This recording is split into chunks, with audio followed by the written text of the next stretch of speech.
Up, guys? Chairman Mo, back from my travels around the country. And yeah, what can I say? It's been an interesting couple of months. I think I did an update where I recorded, I think I was driving back from Dalmas. That's the previous video. If you just look it up, you'll find it there. But my word, I've been meaning to record, and I think in line with not wanting. I remember how I started the year speaking about how this year I want to post less, record less, but have things of substance, have things of value, have recordings and topics that I genuinely felt you could utilize to really not just change your year, your tactics, sometimes not even strategy, but probably even framework altogether. You remember we started the year a bit abruptly on where the economy is. I think it was a conversation with Khumulemo, and then from that conversation, we very quickly went into matters of the education of a king, family, that sort of thing, and just trying to align you, your aura, your sense of being in the universe, so that you can open up yourself for wealth, so that you can open up yourself for finance, and yeah, the financial planning that's to come. The year accelerated, we had elections, I went to Ghana, those sort of things. I think at some point I even engaged with the Ugandan, not Uganda, is it Uganda? Yeah, Ugandan delegation on tax and the South African tax system and digital taxation, those sort of things. So it's been a very interesting year. We then delved into property, the exciting journey that I'm on.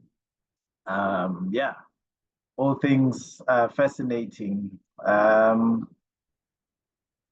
Number of topics that fell off over the last couple of months that I thought I would record on, but I don't know. I think they just never really got there. They just never hit the spot. I had the material, I had the phone calls for that matter. I remember one particular or two particular phone calls, an hour-long phone call talking about Sibanye and what the opportunity holds there. They've released a quarterly update confirming my strong buy recommendation from the phone call that I had around April. Oh, the tabs. I'm Nandia. It's growing. Yeah, the Sibanye. So that was a strong one that I really felt that I was going to record something an hour and a half, 2 hours, where I was just going to take you through the cash flow statement, the balance sheet, the income statement, and just show you some of the things that I'm seeing in the last year, then an update in December, and then a further update now, June, July, from Sibanye. And then recently they released the SENS announcement with a quarterly update. So June to October or June to September period ended. That didn't make it to the recording, as you guys will know. If you go through the video list, it's not there. But there was one very strong one, because there you're about to watch something unfold that I think is more than 5 years in the making. Took a lot of conviction, took a lot of bleeding. A lot of my portfolios show how much I've been through with Sibanye. But yeah, I mean, the investment will speak for itself over time. Another one that didn't make it was I was talking to a client, and we're just talking about whether to pay off debt on a bond versus vehicle finance versus new opportunities, streams of income, going into property, that sort of thing. Shares, maybe doubling down on shares. That was a very interesting conversation. The idea of how to start your own bank. And I think that recording is probably still in the works. I think energy wise, I don't know if it's time per se, but I think it just hasn't yet hit that spot where I feel as if when I bring it to you guys, the eloquence, the due diligence necessary will be at the level that I'd want it to be. So those are two very crucial topics that you can imagine still fell short for this recording and what I believe is important with regards to today's recording, right? What's been playing in my head for the last, probably 6 months is the idea of us being intellectual orphans. And obviously, by us, I mean Black people, Black economy, the Black society, that sort of thing. Usually, I think that's the type of audience that will most resonate with my message. Obviously, everybody's welcome and everybody can tune in and take what's relevant to you.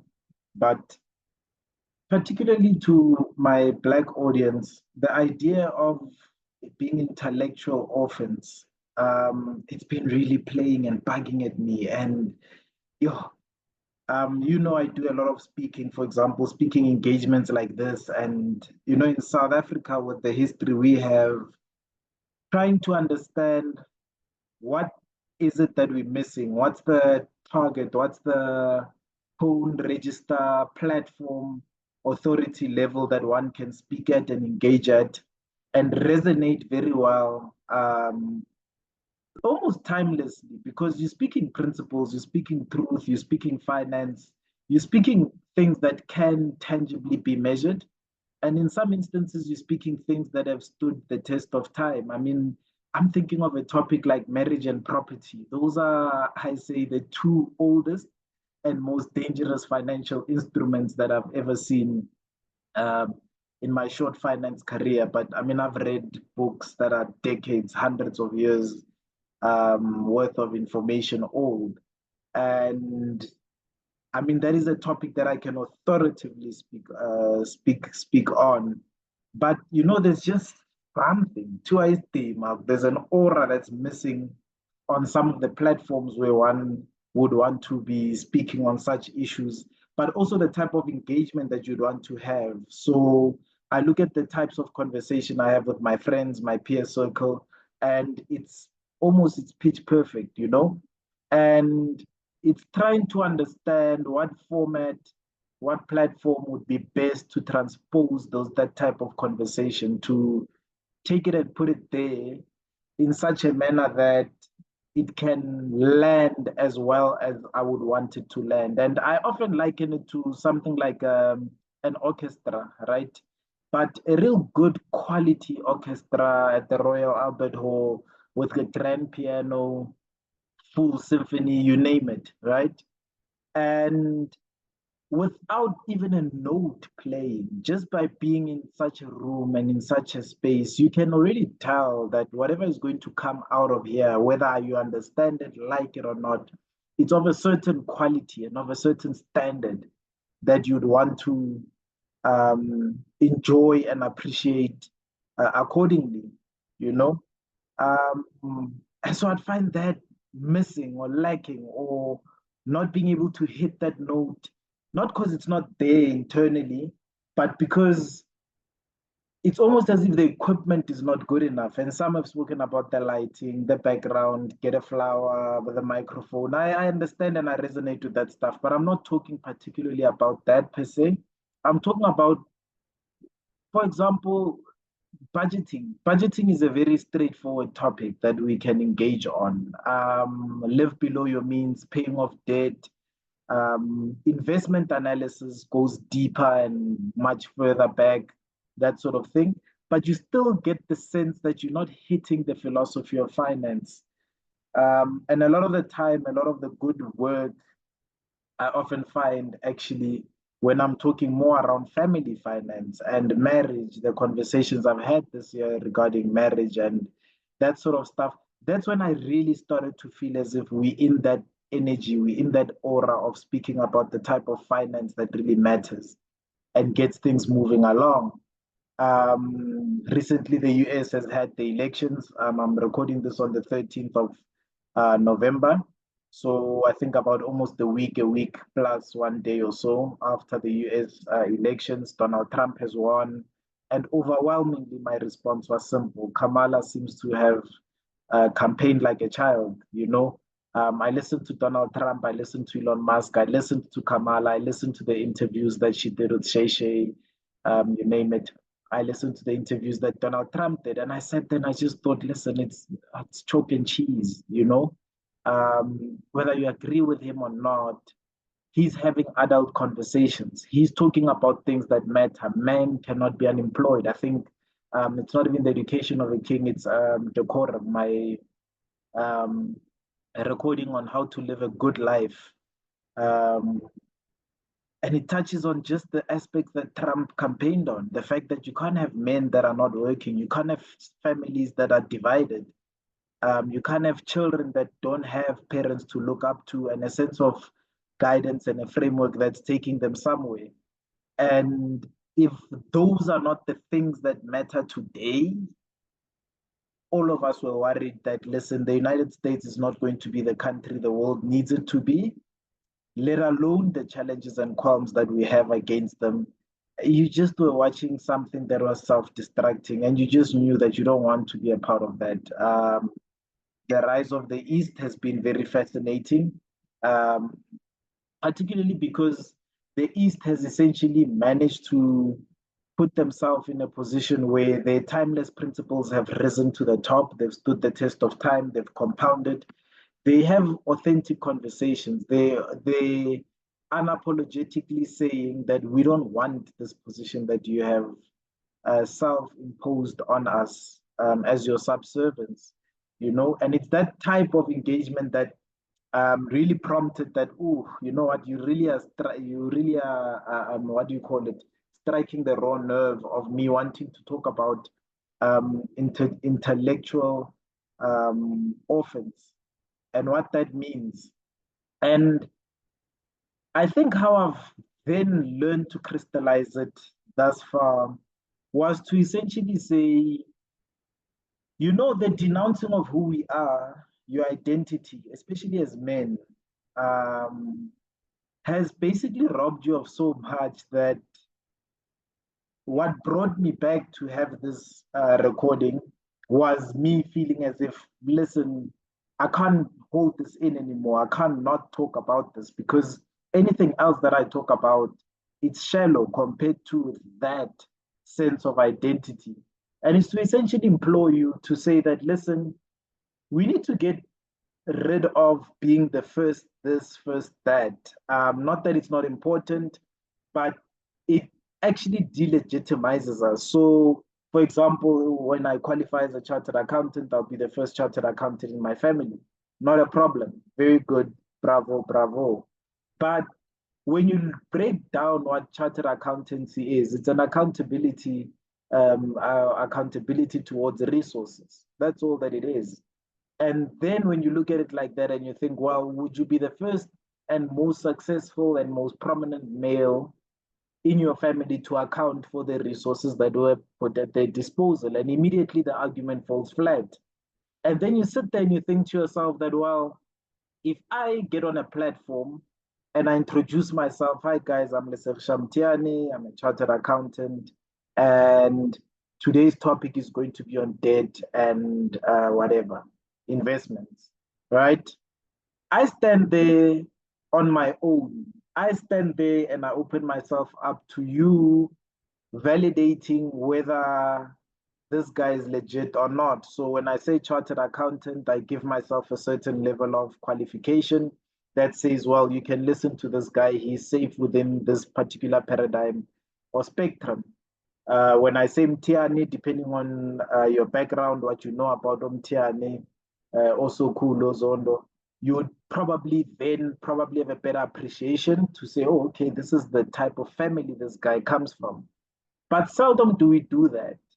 And in not doing that, you put yourself in a position where intellectually you just sound like it's you versus us in that conversation. And I think in the field of knowledge impartation or imparting knowledge, that isn't as much a big deal because then your research and research quality is what will stand, and your argument and whatever however far the literature is advanced before you and the audience that you're speaking to, that should be sufficient enough that it will stand its own ground.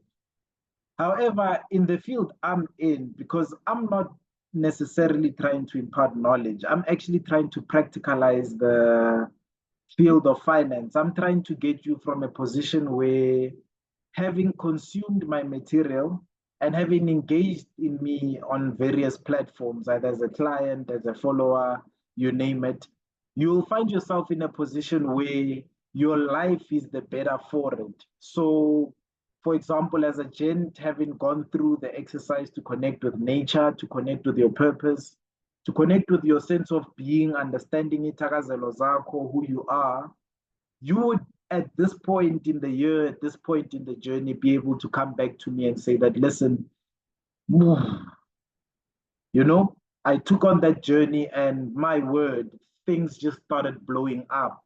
Because I'm not just imparting knowledge. I don't think I particularly hold any knowledge advantage over anybody else, versus assisting you, assisting myself navigate this journey of finance and the decisions, the major life decisions that we have to make as we go on this journey.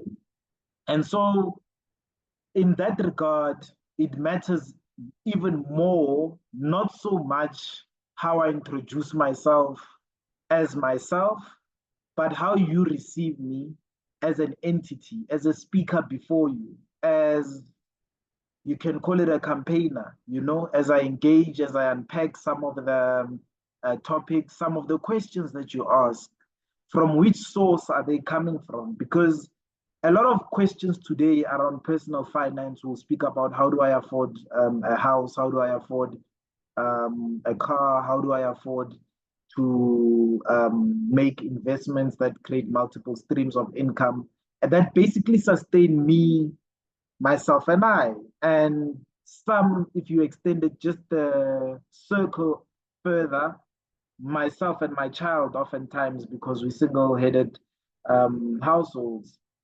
Then occasionally it will be my family. Very rarely. I just signed up a client that has a family. Oh, beautiful, beautiful family, wife, two kids. And listen, the possibilities for me when I had and have conversations with the gent and the wife and what they're doing, oh my word. You just get to understand, just by going one circle further, just by believing in the institution of marriage and what it entails, how much more of finance you open up, how much more stable you become in terms of your ability to then create wealth. And so that's why I say, now coming to this conversation of intellectual orphans, or financial orphans for that matter, to say, okay, well, then where was the damage done? How do we fix this? How do we become wealthier without starting our side hustle? How do we become wealthier by understanding even more of who we are?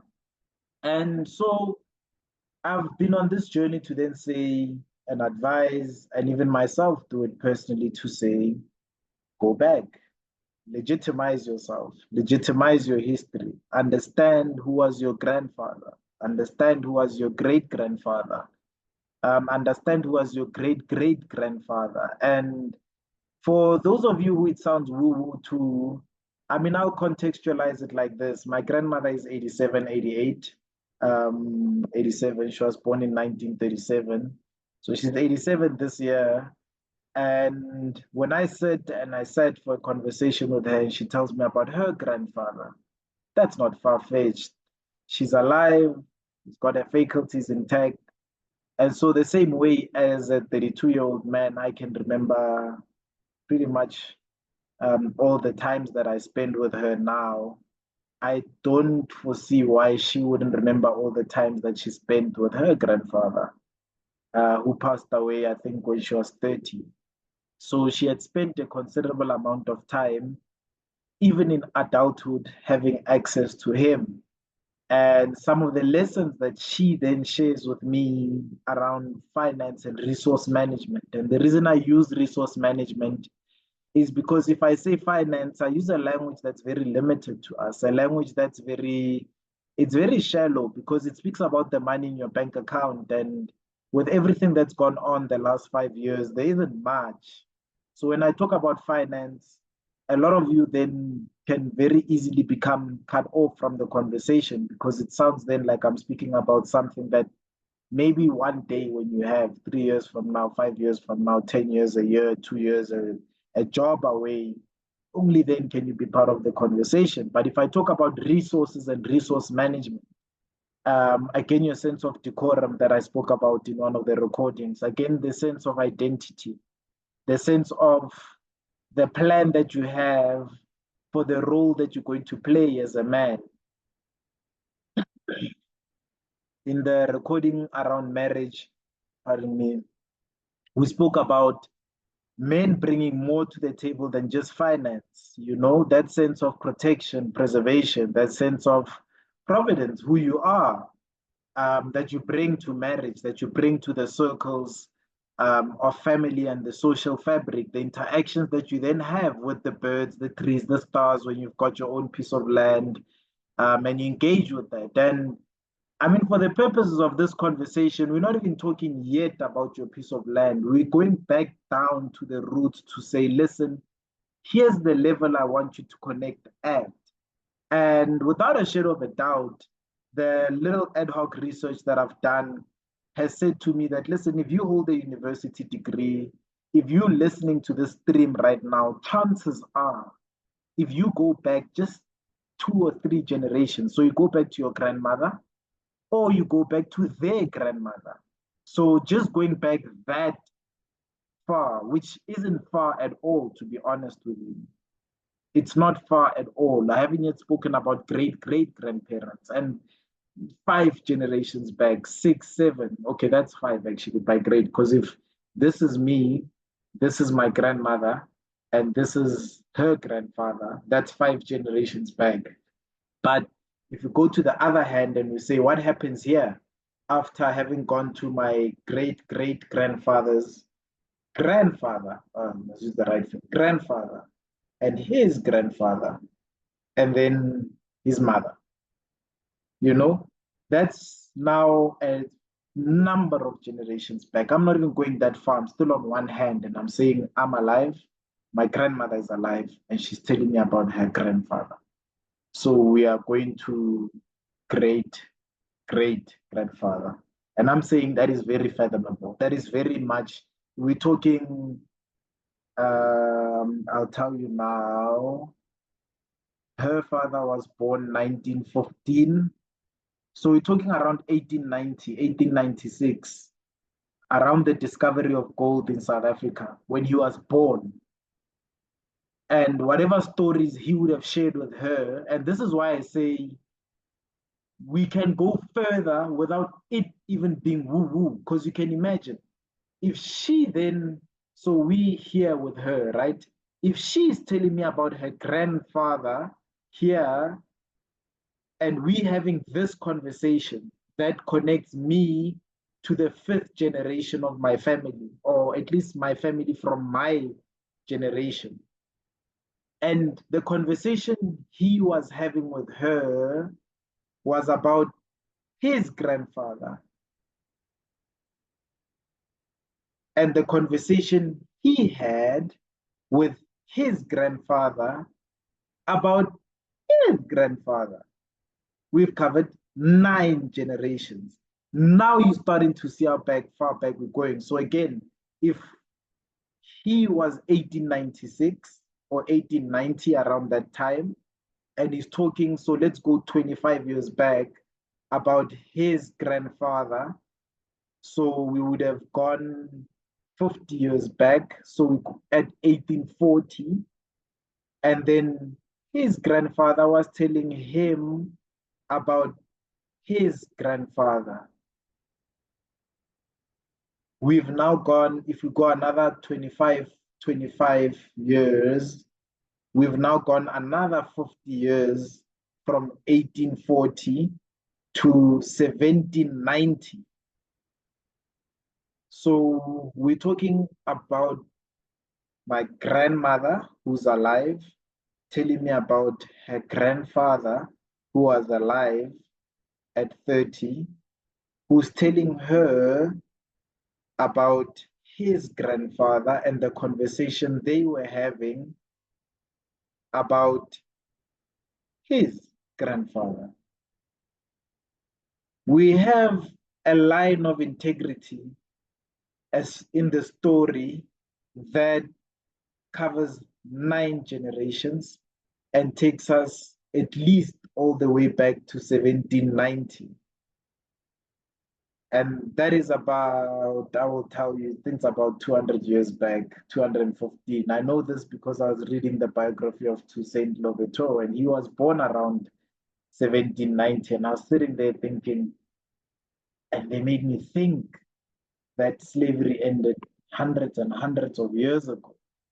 So in 2024, and if I say minus 1790, we're covering 234 years of history.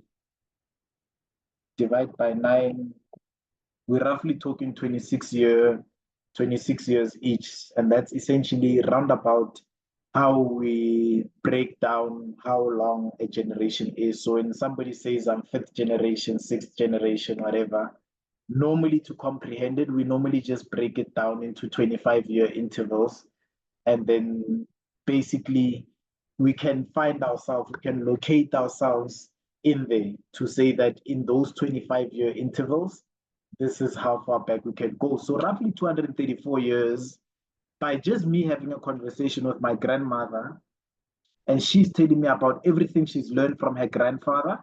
So that's comfortable. And then from her grandfather, she also adds the lessons that his grandfather told him, or at least the life that he lived with his grandfather. And we add to that what he says, so still him, what he says his grandfather told him about his grandfather. So then now for the first time, we've got these two people that we didn't live with, but at least we've got a chain that goes back 234 years. And the conversation is just resource management. So if you talk investments and you talk finance, you lock yourself out of the conversation the last 50 years because we've been delegitimized. We mushroom.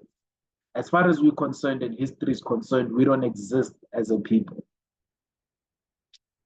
But if we then start legitimizing ourselves by acknowledging, digging back to the conversation, sitting down with our grandparents and our parents and filling in the gaps, what was happening in the 1960s? What was happening in the 1980s, which isn't very long ago. 1980 is literally 44 years ago. It's not that far. It's very, very young. That's just 2 generations. Like, you know, having that conversation with your parents, that's just 1 generation back, it unpacks so much in between that now when you stand on a platform and you're not talking finance, you're not talking debt, you're not talking live below your means, you're talking resource management. You're talking how is it that your great-great-grandfather could, without any British education, be able to build wealth enough to raise your grandfather or your grandmother who birthed your parents, that birthed you and gave you the type of education that you have. And the more I'm doing this research, the more I'm finding that, for example, my great-great-grandfather, he had 400 cows in his lifetime, all the way up until my grandmother was 30. So very much in living memory, she saw 400 cows grazing, the land management, the resource, water management, they used to make their own rice, the sheep, the chicken, you name it.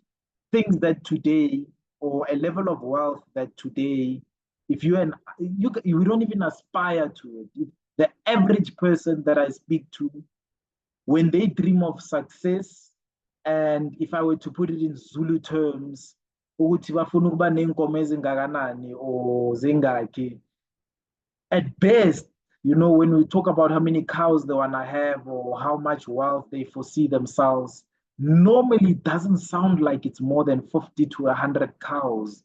Like it just sounds like a humble 2 million, 3 million rand, 5 million rand house, more waterkloof, kids not even attending the toppest of schools. So we're not talking your saints. St. Stithians, St. Albans. You're not talking your Michael House. We're not even tapping into international schooling. High schools, I'm talking about, your Trinity colleges, the places where kings and queens go to school. But as a matter of fact, not as a matter of, oh my God, I've made it. I'm rich beyond my wildest imagination. I mean, I look at the kids of celebrities because those are our proxy kings and queens today, right? They have the public appeal, at least, of what kings and queens used to have. They've got the moral authority, the opinion piece of kings and queens. I don't hear any of them sending their kids to Eton College in the United Kingdom. I don't hear any of them speaking about, yeah, look, I spend 2, 3 million rands a year putting my kid through the same school as Prince Harry or Prince William's kids, you know? The education of kings, as I spoke about earlier. And roughly, as I say, a lot of what I hear when people talk about wealth and wealth creation